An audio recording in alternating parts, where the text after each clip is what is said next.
Our next guest today is the new Artistic Managing Director of the of the Community Central Kentucky Theater. Thank you very much, Central Kentucky Theater, which of course I love dearly. But all these names, you know, we've got now the community. We've got Mid Kentucky Arts going in with the theater. Mm-hmm. So we'll discuss that. But this is Eric Seal. Hello. Thank you, Eric, today for being here. Glad to be here. And we're just delighted to have you. I've heard a lot of good things about you, and I know you have a wonderful background in theater, so I'd love to hear about it. Well, I've been doing theater for a pretty young age. I got interested in it really young, but there wasn't a lot of school programs for me, so I got really serious into it when I joined the Children's Theater in Lexington in high school.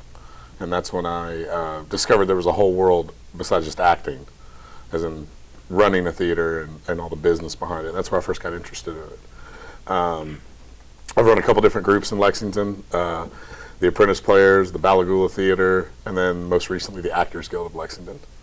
I just got back from Williamstown, Massachusetts, where I've been up at the Williamstown Theater Festival for the summer as their print and graphics manager. And right as I was finishing up that job is when I heard about this one and applied, so I could come back to Kentucky. Yeah, because I think you're originally from I'm originally from Lexington. Lexington, okay, and so you were in theater there growing up. Mm-hmm. And I've worked around the Central Kentucky area, Woodford County, Danville, Berea, a few other places. Yeah, so and I think you did you do some radio or some TV? You did TV. Yeah, I was the Fox 56 Kids Club host. Oh, yeah. I love that. I started that as a senior in high school, and I did that for 3 or 4 years. Uh-huh. Did some radio work for them as well, doing voiceover recording for programs. I've done some, the usual actor stuff, commercials, local commercials, and voiceover recordings for documentaries and things. Yeah. Well, you've got a fabulous voice. I'm sure you're told that all the time. I'm always happy to hear it. So. I mean, such a deep. And do you sing? Not great. Really? Because you have such a beautiful voice. I can do it, but because my voice is so deep, I really have to work with someone who can help me through that. I don't have a training as a singer. I focused mostly. I did a lot of musicals when I was young. Mm-hmm. A lot of musicals. All the Rodgers and Hammersteins, and Funny Thing Happened Away at the Forum, and Once Upon a Mattress. But as I got older and my voice got deeper and deeper, I didn't have the training. So the last musical I did was the Rocky Horror Show in Lexington. And as long as I've got someone I can work with, then I'll do it. There was some talk of me doing one this summer, but I went to Williamstown instead, so I got off the hook for that. But I will do them. It's just it can't be a huge part. Yeah. It can't be too much. I'm more of a Shakespeare guy for the summer, so that's what I like to do. Oh, that's great. Yeah. Well, for guys with voices like mine, there's so many good parts. Were you in the in Lexington this past summer? Were you in? No, I was in Williamstown this summer, but the summer before, I was in Comedy of Errors. Okay. At Moondance. I've also done Midsummer Night's Dream at the Arboretum. I've been to that Midsummer Night's Dream at the Arboretum. Yeah, I was bottom. I had the donkey head. Oh, for goodness sake! Yeah. So I recognize the voice. I can still do some of it. I know some of it still. Yeah. I don't know why, but that play's never left my head. I still have some of my lines. That's great. But I also did Shakespeare at Equus Run. That was a brief series, Equus Run Vineyards in Midway. Yeah. That was my first Shakespeare, playing Don Armado in the Vineyard, which is still one of the coolest things I've ever done. Because it was all period Renaissance costuming, and Armado is a peacock. So it's a giant hat with a big feather and all these colors. And you're in the middle of this beautiful vineyard performing under the actual light. It's not, they don't use theater lights. Very cool. Oh, they don't use theater lights. No, the sun is setting right as you get to the end of the play. It's all timed So that last speech is being given right as the sun's starting to kind of go down. Yeah. Very cool effect. I would love for us to be able to, something, I've always been interested in, and I know recently I spoke with the mayor about, and that is, outdoor theater in the summer. Yeah, I'd love I think to. that's something that we might be able to. Something I would love to do. As an actor, outdoor drama can be really hard and taxing. You're outside in the heat. Mm-hmm. But it's such a cool experience for the people who get to go that I think it's important to have. I've done very different kinds. There's Shakespeare outdoors. I used to do rock concerts with performers. I did the album of Tommy by The Who. Wow. With theatrical singers in front of a band. We did that at the Moondance Amphitheater.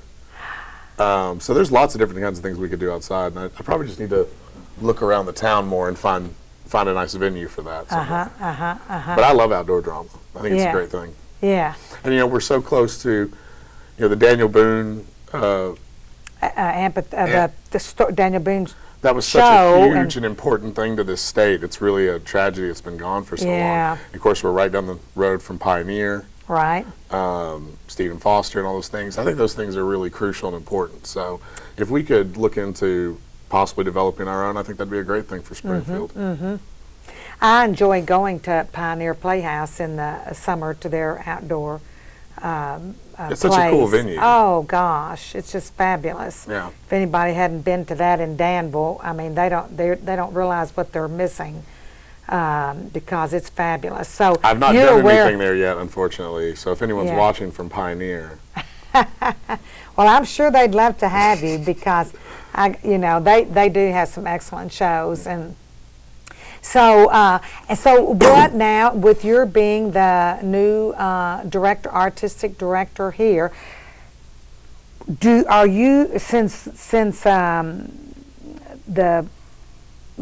is that working with the city taking the Mid-Kentucky Arts? So what's happened is you have these two organizations, the Central Kentucky Theater and Mid-Kentucky Arts, and they're both successful in their own right, but they don't have huge staffs.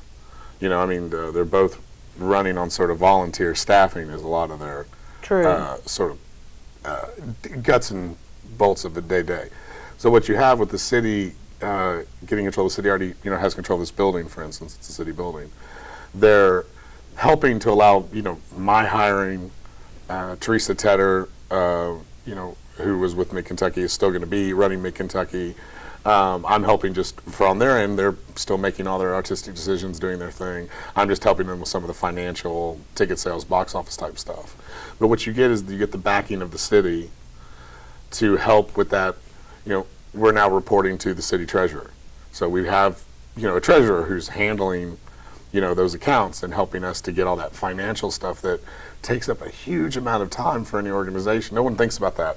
But arts organizations have to do all the same things any business does. Right. While still having rehearsals every night. Right. We're working 9 to 5 running the business, and then we're working 6 to 10, putting on these shows. Yeah. So with the help of that, you get the city infrastructure behind to help us with, some of the plans we're making and some of the improvements we want to make to the building, but also just that day-to-day, operational, having that support. Right. To know that I don't have to sit there and physically get out the checkbook every time. I can just submit and run it like like a proper business, calling the accountant on the phone. Right. So, you can run an organization with a small staff. Central Kentucky has basically a 3-person staff.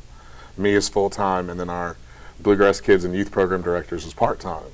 So that's not enough people to physically just, I've done it. Yeah. The theater I ran in Lexington, I was pretty much the entire staff too. Oh, wow. But knowing that, you've got people to help you with auditing and just that kind of business. It's especially great for me because coming into a town that is new to me, I've had this terrific advantage of, the city employees teaching me about Springfield, taking me around town. Nell Haydon took me on a little tour in her car. I'm supposed to get a longer tour sometime here in the future.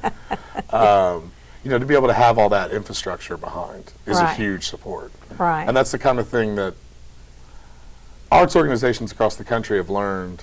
I think city governments across the country have learned that by partnering with their arts organizations and actually actively supporting them, it's good for the city's development.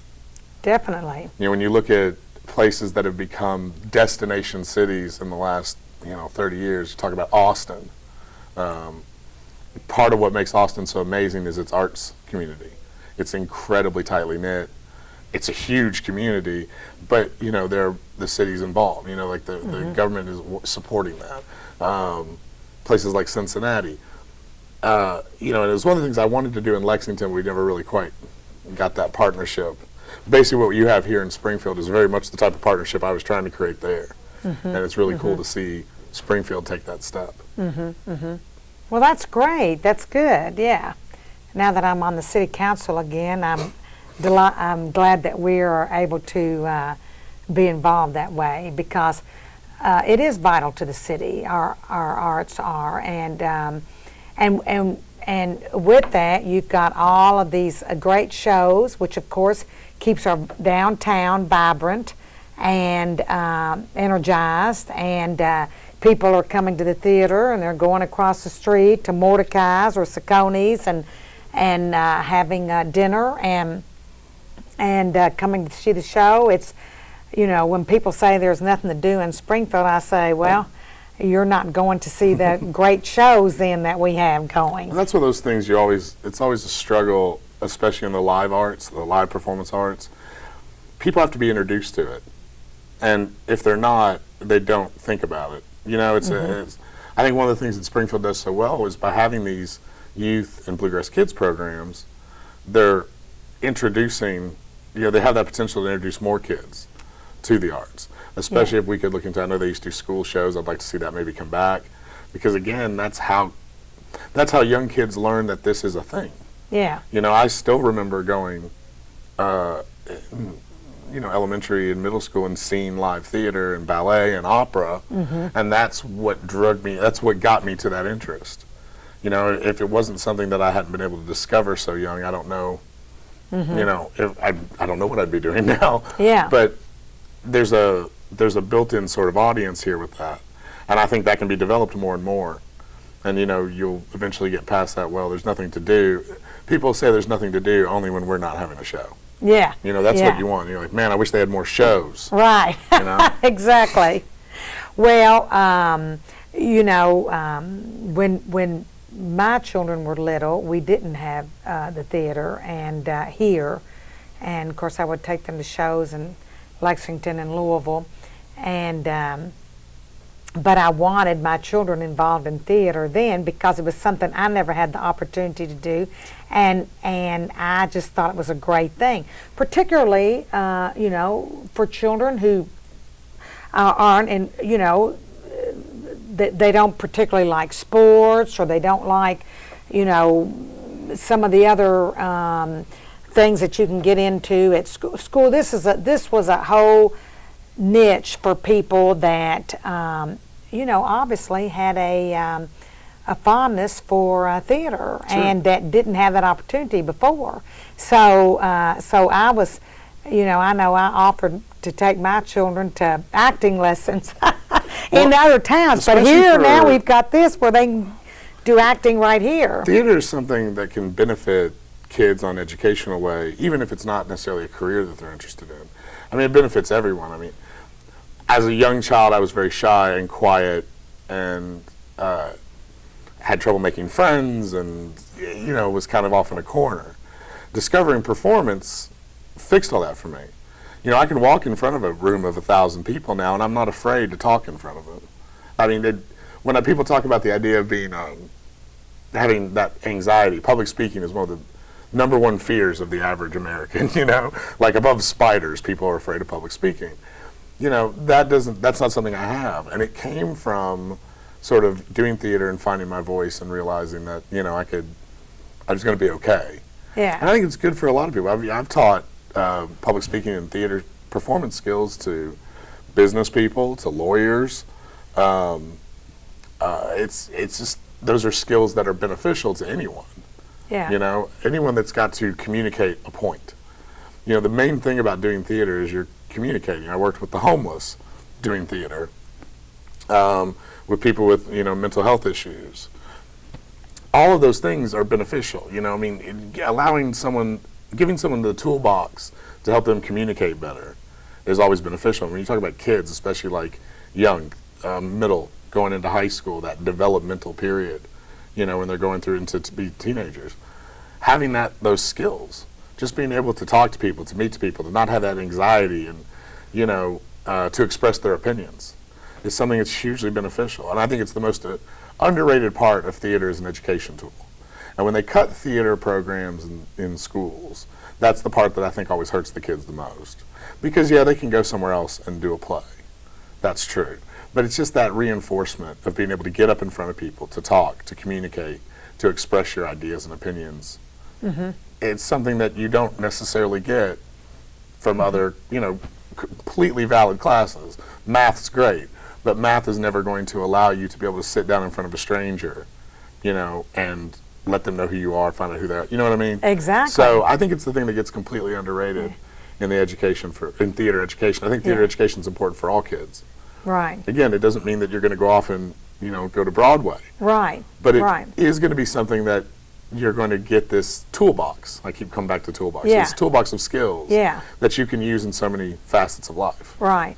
Well, as you indicated, just being able to be social, to be self-confident, to be able to speak in front of an audience, to be able to interact with people, and also, I know we've talked about this before in regard to theater, but we know that the kids who are in theater have, with that self-confidence, they and maybe helps the brain work in ways that allow you to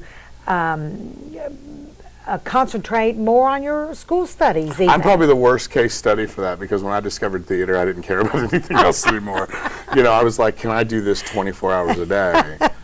I don't want to do math anymore. And then, of course, I became you're not a good example. I'm a terrible example. But then, of course, it's funny because then through working at the Children's Theater, my mentor there, Lisa Zaleski, she was like, you're going to learn to run the theater. You're going to learn how to do the budget. You're going to learn to market. And I just remember thinking, that's not why I signed up for this at all.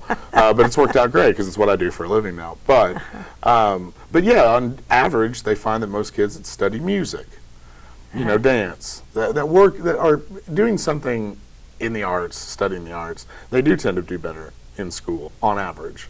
Mm-hmm. I'm sure there's always that weirdo like me who just becomes maybe a little too obsessed. But, for the average kid, sitting down and practicing their scales is just a good mental exercise. Yeah. That's the same thing with I have done work with OLLI program in Lexington. That's the Osher Lifelong Learning Institute, working with retired people, seniors, doing theater. And, one of the things that I thought was incredibly rewarding when I did that was I got them, my class for the first time ever, to do scenes in front of an audience without a script. Because, they would tell me every day, like, well, we're old. We can't memorize lines. And I kept saying, that's not how that works. And through those classes and them trusting me and them taking that risk, they did that for the first time. I mean, you got someone up there playing Willie Loman from Death of a Salesman without that safety net of a script and just owning it. And you can just see how that rewarding that is to people. Being able to develop even those kinds of skills, memorization skills, obviously is helpful in thousands of other fields. Exactly. And it's the kind of thing you do develop in theater. Yeah. I was joking a second ago, I still probably can do some of my lines from Midsummer. I mean, I probably got 3 or 4 shows still in my head somewhere. And I think it's a good just training exercise for your brain. Mm-hmm, mm-hmm. So especially when you're, a teenager and you're developing and you're doing school, I think it's a great way to learn. Yeah. Yeah, that's very true. Very good information.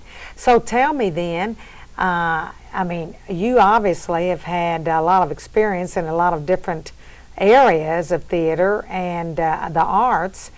What do you plan? What are some of your plans for here, or some of the things that goals that you would like to accomplish? Well, my big thing is I want to grow the brand of this theater.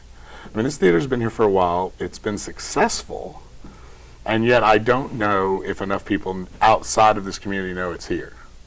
I'm from Lexington, but I'm heavily involved in theater around the state. And I was unaware of this organization. I'm driving to Campbellsville a couple times a year to visit my family, and I'm not even aware that this is right. I mean, I come right down the 555. I never knew it was there. Now, I've met people in Lexington who have, but I think and I'm not saying by any means Lexington people have to know that's the march of success, but even more outside of Springfield, going both south, north, west, and east. Yeah. Growing that so that the recognition of this theater is a huge Central Kentucky imprint. People are coming from all around to see it. It's, appearing in the newspaper, everywhere. These kids who are getting like the training here are then going off to do other programs because they know they're a part of it. That's my big kind of, that's a big step. It's, my day to day, it's like the first thing I'm doing is I'm, fixing, there's a hole in the wall. But, that's sort of a big goal. But growing the brand and making it bigger, getting more people into individual performances, extending the runs perhaps. I like the idea of extending the runs, I can tell you that. Anything that gets more people in the building to see what's being done here, and then going out and being ambassadors for it, word of mouth, ambassadors for it. And not just, locally, but by extending the runs, getting those people from Danville, from Lexington, from Louisville, from Berea, wherever, getting them here. The nice thing about Kentucky is you can get pretty much anywhere, fairly quickly. Right. To have this theater so perfectly centrally located in the center of the state. Right. There's a lot of audiences we can develop and get down here. And then ultimately, again, with the kid programs, especially with the young programs, getting into the schools again, possibly getting school performances up and running again to introduce more children to the concept of live performance. Those kids may eventually, they'll become patrons, but maybe they'll eventually even become students and join either the Bluegrass Kids or the youth actors, depending on their age. And I'd like to see that happen relatively soon. Right now we're working on what next season's going to be. We've just started that conversation. That's the main question everyone asks me, what are we doing next? We've got some plans for improving the actual performance space, improving the building itself and how we use it, how efficiently we can, one of the things I'm really fascinated with about this place when I got here was the quality of the costumes, and the amount of them, the sheer physical amount of them, and going like, wow, this is a major asset for this. This is a huge just, jewel in that crown. And we need to do more to preserve that and take care of that, that infrastructure. So that's one of the things I've been working on a lot the last couple of weeks is, improving the way that those are stored and taken care of and, the working environment for them. And once that kind of step is done, then we can improve the building. And then once we get from the building, we can improve our lights and sound. I mean, it's kind of one, got to fix Can't this. do it all at one time. It's I'd love to be work able in to, progress. and I'm definitely ambitious enough to try. But yeah, it's one step at a time. But I think as each of those things fall through, and people see, the impact of those changes, I think people are going to be pretty excited. Yeah. Well, I have to say, it's very impressive when you come to a show here and you see, and of course that's all due to volunteers, these parents and others who are interested in the theater who put their heart and soul into making these performances fabulous. And just to look at the props, the stage,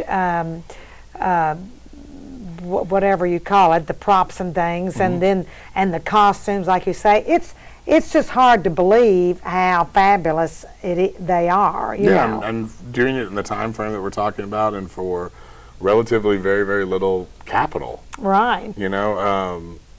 I'm very impressed by that. As I see this and go like, where did you find these things? Yeah. But I'm hoping to help make that easier for those volunteers too. You got people who are coming in here and building and painting and sewing costumes, and they're working really hard. And I'd like to make their jobs a little bit easier. Not only so that they want to stay and continue to do that, but also I think it'll improve the work even more.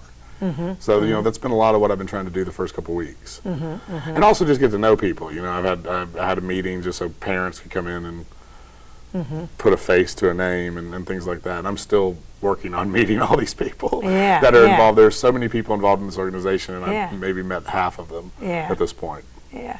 Well, that'll take time, of course. All those things will take time, and you have some fabulous students and actors and these children and the bluegrass perform. We have a show coming up now, or is there one on now? Nonsense will be the next show in January. Okay. That's on the main stage. Okay. And then the youth actors are just starting to work on Joseph and the Amazing Technicolor Dreamcoat. And then the last show, the Bluegrass Kids show, is the Pinocchio show. Okay. And when will those? When will Pinocchio be? So Joseph's in March, Pinocchio's in May. Okay. Okay. Boy, that. And Nonsense will be, Nonsense is in January, so that's coming up fairly soon. I think that's, I believe, of course, with that performance we've had before, and everybody loves it.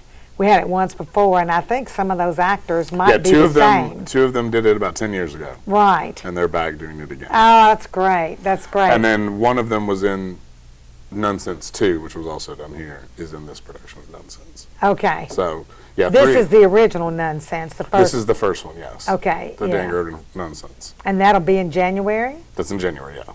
Okay. Have they started practicing for that? Oh, yeah. They'll be rehearsing tonight, actually. I see. So, yeah.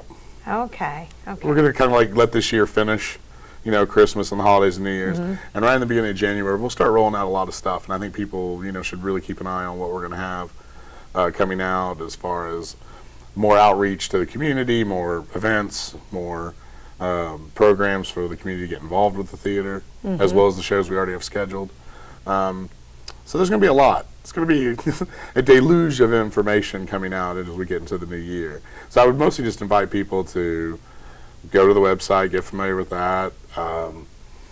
Just And that start website it's is? centralkytheater.com. Right. Okay. Theater is spelled R-E at the end. Right. People get that confused. And then there's a Facebook page too. There's a Facebook page. Just, get involved with the theater. That's what I would ask people to do. There's going to be a lot of stuff Yeah. coming up. We're going to be looking for volunteers, people who want to get involved in things, not just on painting and building, but in just the day-to-day, getting this theater, getting, again, that awareness out into the community, more people knowing about it. And some of that's going to come from, those volunteers and getting them in here. I said at my meeting the other day, if you have a skill, tell me about it, because it probably benefits theater some way. You won't think it will. You'll think, well, it has nothing. I can't sew, or I can't paint, or I don't know anything about hanging a light. And then you might have some other background, though, that will pay off for a particular show, or to help the theater, in some of these moves and some of these improvements we're doing. So I just invite people to get involved. Just contact me, Eric at centralkytheater.com, and just get involved.